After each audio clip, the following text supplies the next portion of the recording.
News. And good morning. It is 26 minutes after 9 o'clock, and joining us in studio this morning from the Roswell Humane Society, Krystle Noble back with us. Good morning. Good morning. How are you today? Good. Enjoying the cooler temps without the blasting wind. It's nice. Yeah, this is the perfect day. Like yesterday would have been wonderful if I had not been for the wind.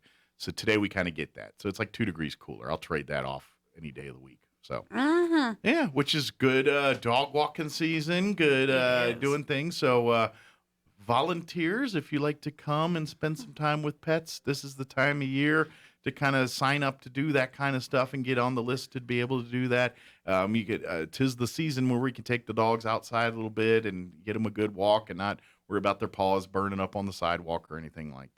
So, Or time frames of, they got to be inside by this time because Sure. it's too hot. yeah, exactly. So now it's, so if you've got a little time and you want to, and this is perfect for people that love pets but maybe live in a area where they can't have it, like they live in an apartment that is no business for a big dog or anything like that, but love big. I get you. I used to, when you're young and starting out, you take the housing you can get, not necessarily the housing you want, and sometimes you just can't have the pet that you want in there, and so it's a motivating factor to do better and get into a better house, but it still doesn't fix the need of wanting to have a pet in your life and things like that. Your animal fix. So this is a great way where you can kind of volunteer and come and you get the best of both worlds. You get to come down, play with the pets, get them socially interacting with humans, which is a positive for them and helps them get adopted, gets them some exercise time and all the things because they do spend a lot of time cooped up in the kennels there. So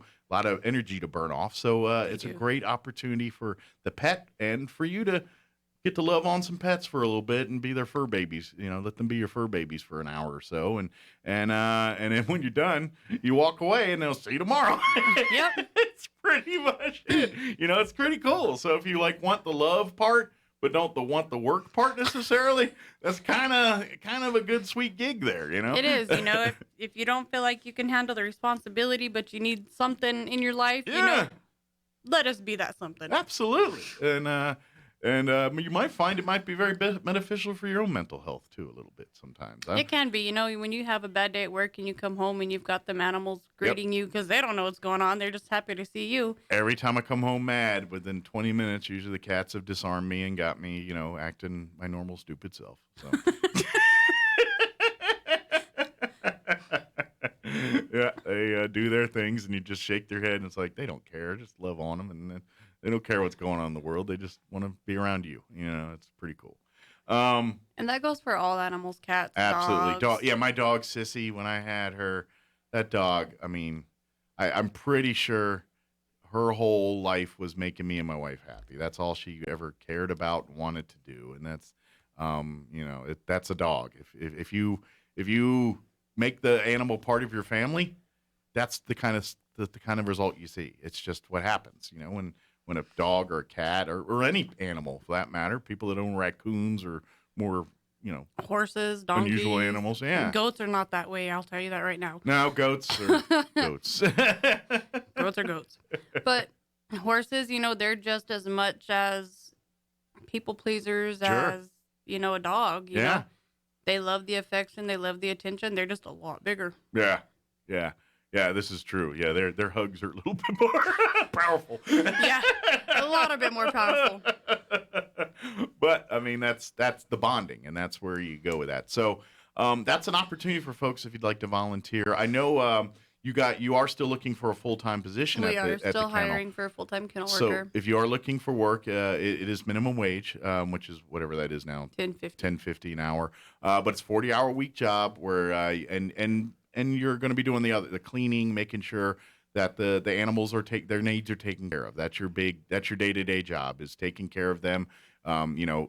Helping with making sure they get their shots and all the medical stuff, but the day-to-day, making sure they're fed, making sure they're watered, making sure their litter boxes are clean, making sure that they're taken care of, and basically being a foster parent for these pets until they find their forever parents. So. Right, you're that familiar face that they get used to on a day-to-day basis and get comfortable with. And so if you're interested and love doing that and need extra money, this is a great opportunity. I know with the staff there in Krystle, it's a family working environment. Everybody kind of it is a full-time job, and it's a job that doesn't have the luxury of being able to take holidays off because these are living creatures, and it doesn't matter if it's Christmas or Halloween or 4th of July or Thanksgiving.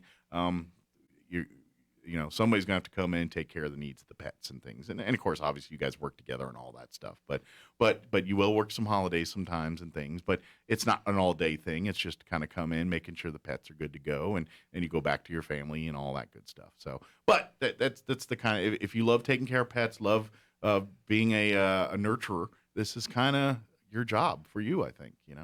Yeah, if you're not scared of them, because a lot of people, they love them, but in a mass quantity of them, they become scared. Sure. So. Well, and my advice for you from that is act like you've been there. And what I mean by that is animals feed off your reaction. So if they sense you're scared or mad, they're going to react accordingly. But if they see that you're being friendly, inviting, the odds of them letting their guard down a little bit is better. I'm not saying it's a guarantee, and what I mean by that too is when the dog tries to show dominance, you show dominance back. You kind of, and I'm you not don't talking back about, down and cower. exactly. You stand your ground. When they start barking at you, you just kind of give them nah, I'm in charge. You know what I mean? You don't get like Incredible Hulk on them, but you just remind them that you're in charge, and it's just a matter of voice inflection or just kind of taking command of the situation. And a lot of times once the pets understand that, they kind of like, okay, then I'm marching to your drum. Let's go do this. Some come more stubborn, others are more excited, and you're seeing the animals obviously in a stressed environment for them compared to what they would be at your home or as part of your family. So they're going to react differently sometimes than they would had they been in a more comfortable environment. And you just got to be able to handle that. So people that probably spent their lives around dogs and cats know exactly what I'm talking about.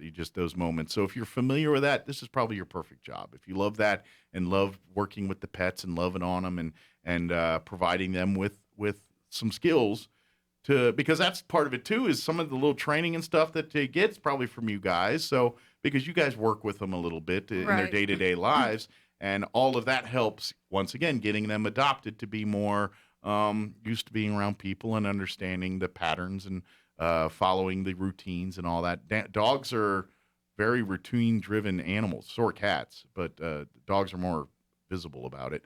And half the battle is learning your routine, and so there's growing pains with that. But the staff helps with some of that at the beginning and set some of the standards. So then by the time you adopt them, things like some tendencies, knowing when to go out, knowing when to do this, they might have some familiarity with that.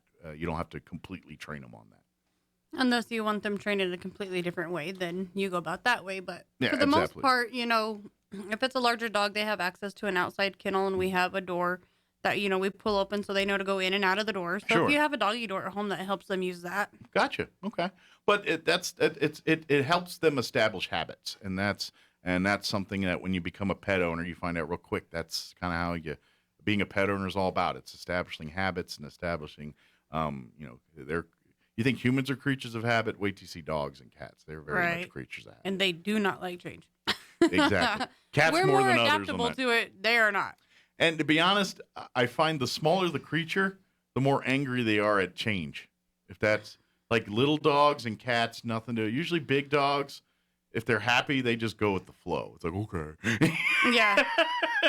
Little dogs are going to complain about it the entire time. And they'll let you know. Yeah. But that's part of the fun. And because they also let you know everything else too.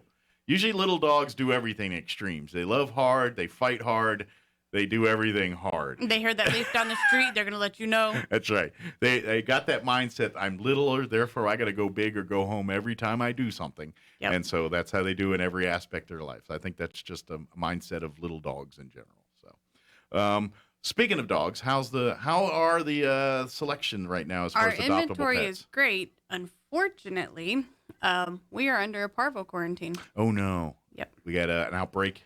We have had 3 in 7 days. Okay. So that means all are on quarantine right now until we get that cleared out and through. Yep. So that's the importance of vaccinating your animals, because we are not like other places. We don't have our true seasons. We don't have spring, summer, winter, Sure. fall. So there's no real dying and incubation time. It's always No. lurking. Yeah, parvo is now an all year virus, and so is distemper. Distemper is more active in the hotter months. Parvo is pretty much all year round. Gotcha. Okay. So it's really important to make sure, if you do have animals, that you do get them vaccinated according to the times when they need to be vaccinated. Yeah. And don't take them strange places that you're not aware of, because you can take your animal somewhere and not know that there has been a parvo animal there, dog, sorry, and then they contract it, and then you're tracking it everywhere you go. Gotcha. So it can get quite tricky there on right, until your animal is fully vaccinated. Do not take them strange places. Yeah, that's and if you're a new or going to become a dog owner here, that's something that that's 101. When you get your pet, the dog, obviously if you adopt from the Humane Society, the dog has to be spayed or neutered, obviously depending on the gender. And then and so whenever you adopt a pet, it goes directly from the shelter to the vet of you choosing. Unless obviously the pet's already been spayed or neutered, but 9 times out of 10 that's not the case. Right. But while you're there, that's when you also say, "Hey, get me, what's the schedule on the parvo for this dog?" Get the dog a complete. This is just good ownership thing. Is go ahead and have the physical done. I would even take some lab work and get making sure everything's good to go here. Obviously, if the dog has been vaccinated with the rabies and all that, you'll know that information prior to adopting. Whatever's been done to the pet while it's been in the care of the Humane Society, you will have that information. Right, and we always tell everybody, when you adopt from us, these are the vaccinations we've given them. Mm-hmm. Show this to the veterinarian, and they will guide you with what is needed. What's next? Okay. And that way, you are staying on schedule with what's recommended for that specific animal, because depending on the age, depends on whether they're going to need more shots or not. Yeah. But it's it's really bad. Parvo it mutates every year, because we don't have a true winter that we get cold and stay cold for long enough to freeze it out. Right. And it spreads so easily, so rapidly, and it's hard to not contain, to contain it in an area. When I always tell people, if you have a new puppy, yes, you want to show it off. Sure. But because you don't know where everybody's been or what they've been exposed to, it's best to wait until your animal's got vaccinations before you start exposing it to other people. Sure. And you want your animal to be socialized, and puppy time is the socialization time. But after they've had at least their 3rd set of vaccinations, that's when you should start allowing strangers to be around your animal. Gotcha. And socializing it and taking it like to Petco or places like that, so it can interact with other people and strangers. Sure. But vaccinate them prior to, and don't allow them in strange areas. Good deal. If you're in an area that you're unfamiliar with, when you get home, clean your shoes, bleach water, Lysol yourself, so that way you're not bringing anything home to your animal. Yeah. And I know it can be a pain in the butt there for a little bit, but and this is why it's important to get these vaccinations, because if you do the work in the front with these vaccinations and everything, the odds of you having bigger issues with your pet down the road are slim. Significantly get decreased. I mean, obviously certain breeds have certain tendencies and things, so you always have to watch out for those, but typically, your average household dog, you make sure their shots are up to date and all that. They run pretty healthy, and as long as you feed them and do all the things you're supposed to, they're pretty healthy animals. I mean, like Sissy, I had zero problems with her until she got older, and then obviously the cancer and things started. But in her most of her years there, she was a bubble dog. She always falling and getting into things and all. She did a 12-foot dive off a thing one time and got wrapped up into a bunch of ticks and got tick fever. She went on adventures, and but as far as like the big health concerns, she was good to go because we took care of those things. And like another big one that's real easy is heart guard. That's the heartworm stuff. That one is one that if you have a dog. And again, follow your vet's recommendation on when you should be given and taking all those. But that's one that's very easily preventable But if your dog gets it, it's not guaranteed death, but it's very It's very treatable, but yeah, it's very it expensive, is. and it can be remedied easily by a simple test and then a once a month chew. Yeah, and to be easy, to be honest, it's the easiest medicine you will ever give to a dog because they bake it like some kind of cookie. And I've yet to meet a dog that hasn't wolfed it down and want more of them Yeah. afterwards. That your problem's actually the other way is just because they usually want more than one, but you only give them one a month till for like 6 months or whatever whatever comes in the Once box. you test them and you start them on heart guard, you keep them on heart guard. Yeah, and it's a monthly thing. Yeah, Yeah, monthly. because the moment you take them off, You have to retest. you have to retest because the medicine that prevents it, I guess, is bad for a dog that's already been diagnosed with it, and then they give it to him. It might kill him. I guess I don't know. Yes. But That you're accurate. okay. Yeah. But so that's why you get the test first. But all I know this is a lot to take in. All I'm just saying is and ask. This is the questions. I know if you're like I've never owned a dog, but I didn't realize there was this much involved. If you're willing to accept the responsibility, ask. That's what. Talk to Krystle. Talk to any of the staff there. They're all pet lovers. That's why they're a part of the Humane Society. They don't either as a volunteer or paid employee. They're there because they love pets, and so all of them are well versed on how to be a pet owner and be a pet owner. So don't hesitate to ask them and say, "Hey, I'm not experiencing this. I want to do it right. What should I do?" And they'll give you all kinds of great advice and information on what to do next and how to do that.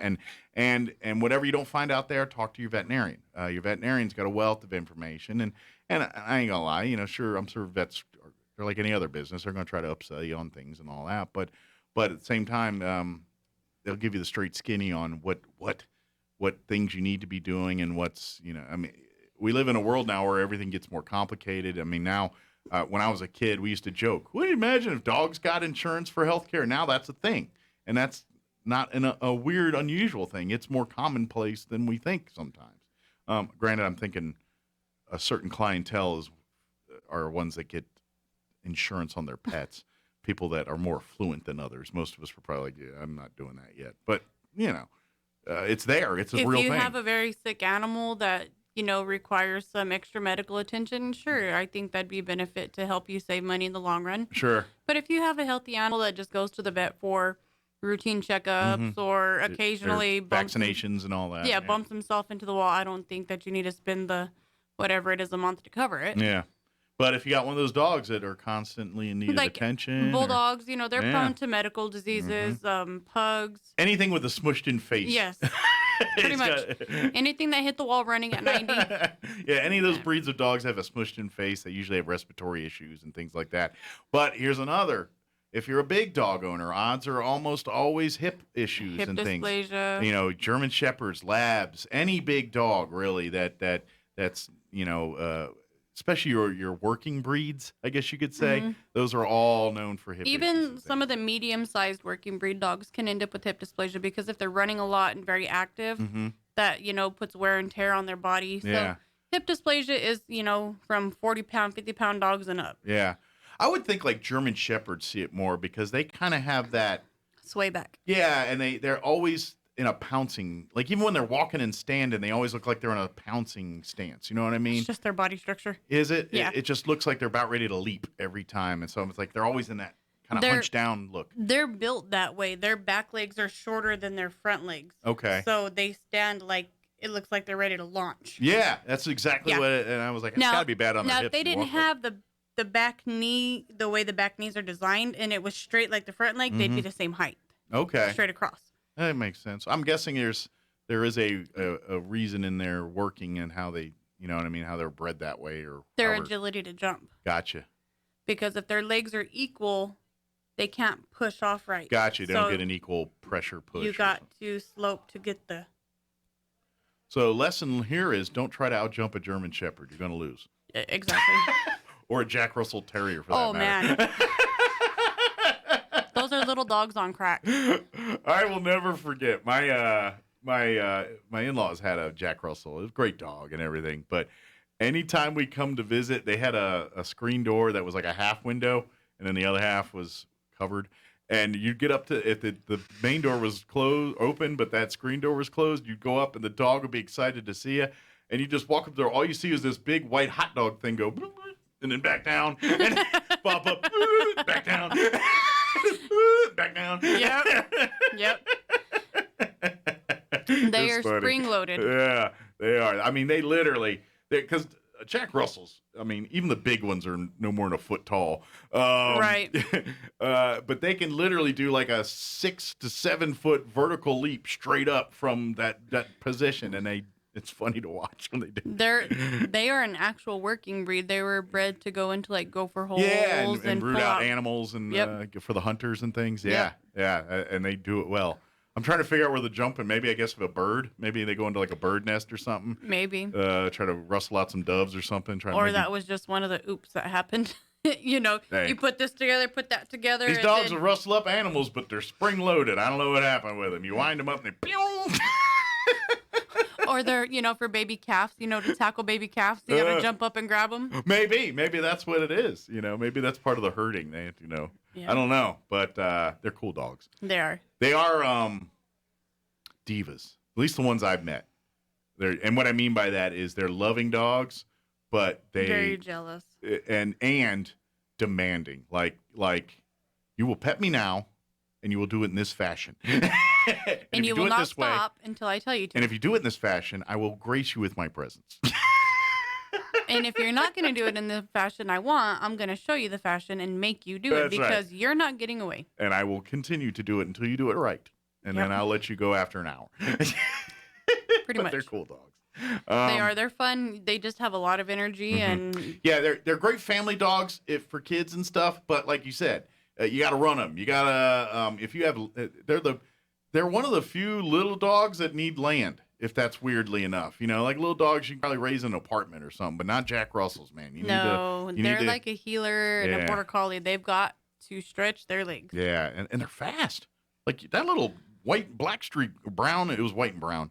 That thing would streak like it because they lived up in Alto area, so they lived on a big patch of land out there. But elk and things would be wandering through, and then if they let the dog that dumb thing thought it could take on deer. And it would chase deer. This little Jack Russell would chase deer around the fields out there and everything. Elk. I think one time an elk said, "Yeah, right," and kind of gave it a heave ho, and didn't chase elk as much after that. But yeah. And one thing about Jack Russells is there's nothing too big for them to challenge until it challenges them back. Yeah. They will get up in your face, and then you whack them. They're like, "Oh, all right, never mind." Yeah. Yeah, that's how they roll. As far as the cats go, how are they on that side? We have a plethora. Okay. And everything's good with the cats. If you're interested in a cat, you're more than welcome to come in. Still doing the no black cat adoptions. That'll be for another week here, so until next November week. 9th. So about another week and a half here. So okay. Yeah. But this Saturday we will be at Perk and Jerk. Oh, cool. From 1 to 3. All right. For their trunk or treat. Oh, sweet. I couldn't think. I was like, what is it called? Yeah, their trunk or treat's going to be like 1 to 4. Okay. And we'll be there from 12 to 4. We'll be there 1 to 3. Nice. So come and meet some pets. We're not taking pets out. Okay. Because no pets. Kids coming with the costumes and masks, we don't want to scare them. So if you want to come and learn about pets and things, we're gonna make a donation. Be great. Goodie bags for the kids. Okay. So, and part of it, Petco helps supply the bags for us to donate. Oh, sweet. They've got coloring books, crayons, membership forms. Nice. Doggy bags. Little fun activities. Little fun stuff in there for the kids. And they're big enough that they can take with them to go finish trunk or treating. Okay. And fill the bag. Nice. And so when they're in a sugar coma and they wake up from that, they got some coloring books and things they can play with.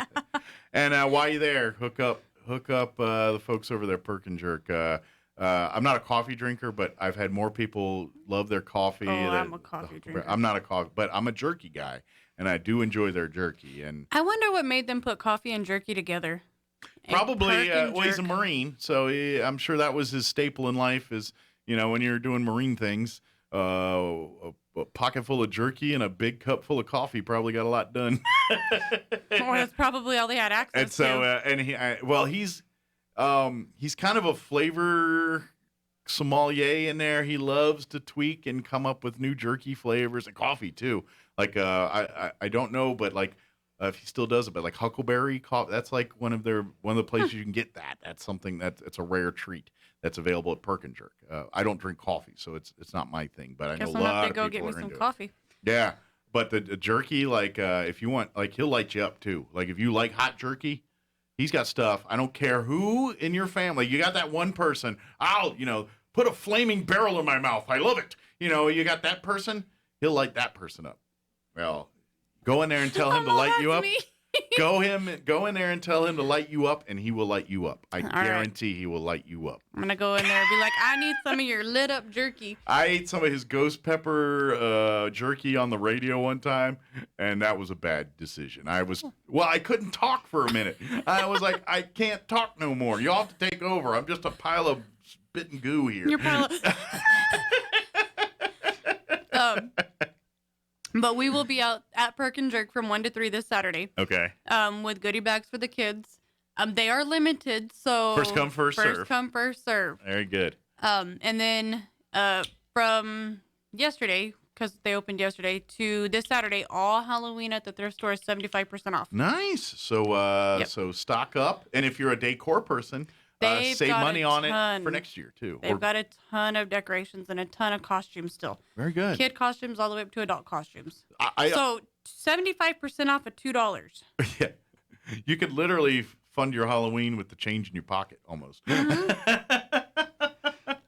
which is great because let's face it, this is all stuff we buy that we use once, again maybe, or you use it that time and that's it, and it either sits in storage, gets thrown away, or just something happens and disappears.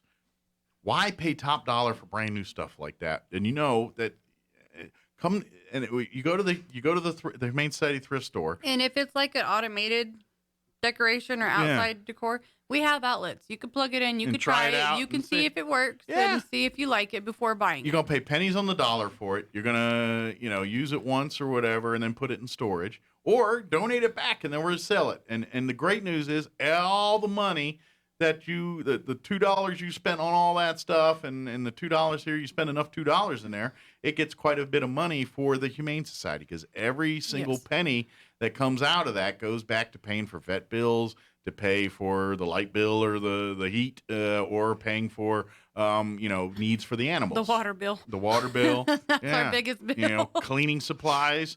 They go through quite a few of those. We do. And so by you helping out there, by making donations to the Humane Society thrift store, to buying donations there, they offer and there's like if you're a frequent customer there, they have deals and discounts for folks, seniors, military. They offer these huge discounts on already huge discounted prices and things. So if you're looking for even like uniform clothing or clothing for kids, yes, that they've got a ton of kids' clothes in there. The clothing is normally always on some kind of sale. Yeah, baskets could be on sale, hanging can be on sale, or half the entire brand clothing. New or barely used. It's great. A lot of the pants I get are from there, brand new with the tag still on them. That's what I'm saying. I mean, and you paid. They were probably $50 new, and you spent what $5 on them. Yeah, exactly. That's what I'm saying. This is why make it worse for yourself when you don't have to? And you're helping, and at the end of the day, you're helping other people by buying things you needed anyway or wanted. Right. And if you need some new furniture, I know they just went and picked up a couch set yesterday. Real nice. They've got some Lazy Boy recliners there. The double love seat recliner. Really cool. I think they've got it for $150. And it's Lazy Boy. It's comfy. That's great. And it's probably 10 times nicer than anything you could afford, if you bought brand new at that level. You know what I'm saying? I'm telling you, people just starting out in the world, whether you're, out on your own for college here or you're getting married and you're starting your life together. If you're not visiting this thrift store and other thrift stores to get your needs, you're not doing it right. You're crazy. Because you're when you don't have anything, especially when you're starting out and you're like, man, and you don't think about it till you're out on your own. It's because you're at home with your parents and the toilet paper and the toilet tissues and the pots and pans and all the things that you just grab every day are there. And then you get in your own, you're like, oh, I don't have any towels. Oh, I don't have a coffee pot. Oh, I don't have any silverware. Who auto stocks my toilet paper? Yeah. Who do I go for that? And then you go to the store to buy that, and you're like, oh man, I just spent $400 on toilet paper and utensils and things. Yep. And I ain't even got to the rest of my bills yet. And then you're like, man, this being on your own stuff stinks. And you're like, oh. I'm telling you right now, if I could go back and, not have to work and just enjoy the life of being a kid, I would. Yeah. And as a kid, I don't want to be a kid. I want to grow up and be on my own. Yeah, I regret those words.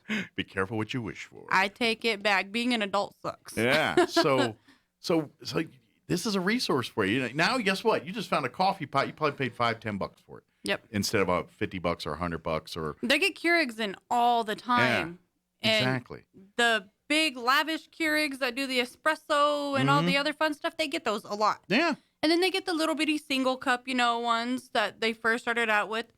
But they get Keurigs. They get Hamilton Beach. They get microwaves, toaster ovens, convection ovens. They get a ton of that stuff. And to be honest, I think you will find the quality of furniture at thrift stores is generally better built than because generally speaking, used furniture, if it's older, it's better quality, better because it was built better back in the day. Well, things were made with actual wood and instead of particle board or paper or cardboard or whatever the things you see nowadays that stuff falls apart after a couple. You get a kid that you buy a new dresser from like some big box store today and put in a kid's room, that thing's destroyed in a year because it's built out of paper products. That's the world we live in today, where you go here and you be like, man, this is a 20-year-old dresser, but it's made of solid wood. It's been taken care of, or you can sand it. Exactly. Put some it's got stain scratches on on it. No problem. Let's sand it, refinish it. Guess what?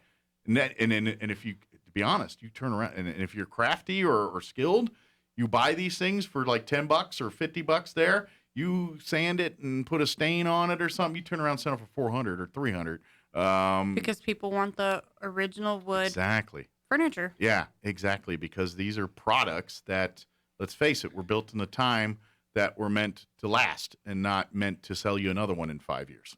Or two. Yeah, or two or less. Yeah. So I just saw the time.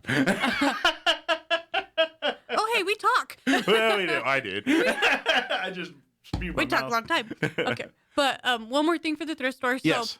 I know I'm the biggest person who hates holiday hoppers, but because we have so much Christmas items for the thrift store that they've been saving because we couldn't have the thing last year for the Christmas for the pets. Okay. It's next Saturday, November 6th. Next Saturday, 1 week from tomorrow, or for Saturday. 1 week from Saturday. Yeah. So from the thrift store from 10 a.m. to 4:30 p.m. Okay. It's going to be like Santa's workshop everywhere. Anything that's not Christmas will be 50% off. Okay. Anything that's Christmas will be marked sold as marked, and there'll be an X on it so you know it's Christmas. Cool. And they're going to have their Christmas out from next Saturday all the way up until the week before Christmas. Nice. So. And the closer to Christmas, that's when like the sales will start like 50% off and such. But Okay. they've got so much that was donated, and we couldn't do the sale last year because of COVID, that they've got double. Bigger, faster, more powerful than ever. Yes. Cool. We've got Christmas trees. We've got toys, brand new toys in boxes. We've got a lot of stuff that's brand new that they've been saving for Christmas for the pets. So November 6th, beginning at 10 a.m., it'll all be unleashed for and you then to our check big out. article will come out in the paper next Friday. Okay. Now, we didn't plan for Parvo, obviously, but there's going to be 6 cats featured and then 12 dogs featured.